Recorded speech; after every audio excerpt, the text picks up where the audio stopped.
குமரி மாவட்டத்தில் ஆடாத்தொடையின் 4 வகைகள் இருக்கு. வயலட் இருக்கு, வெள்ளை இருக்கு, சிகப்பு இருக்கு, மஞ்சள் இருக்கு. இது மஞ்சள் பாருங்க. இது ஒரு சின்ன குச்சி வச்சாலே இது செடியாக வளரக்கூடிய ஒரு வகை. இது தேன் அற்புதமாக இருக்கும். அதுக்கு மகரந்தத்தை பார்த்தீங்க பாருங்க, தேன் நிறைய இருக்கும் இதில். இது ஆக்சுவலாக ஆஸ்மாட்டிக்கு, டிபி, கேன்சர் பேஷண்ட்டுக்கெல்லாம் பயன்படுத்தக்கூடிய ஒரு இலை. இதுக்கு இலையை பயன்படுத்தலாம். ஆனால் ரொம்ப ரேர், இது கிடைக்கிறது மிகவும் கஷ்டம். இது எப்படி அற்புதமாக இருக்குன்னு பாருங்கள், செமையாக இருக்குல்ல.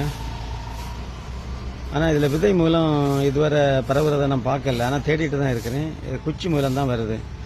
அது மேபி ஹைபிரிடோ, எனக்கு அதை பற்றி இன்னும் சரியாக அறிவில்லை. இதை பற்றி தெரிஞ்சவங்க இருந்தால் எனக்கு அறிவை போட்டுங்க.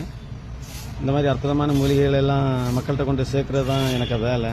இது பாருங்கள், இதுக்கு அந்த பூவில் பாருங்கள், ஒரு இதழ் பச்சையாக இருக்குது பார்த்தீங்களா. அந்த அளவு நாங்கள் பிளான்ஸிட்ட இன்வால்வ் ஆகிருக்கோம். வாழ்த்துக்கள் நண்பர்களே.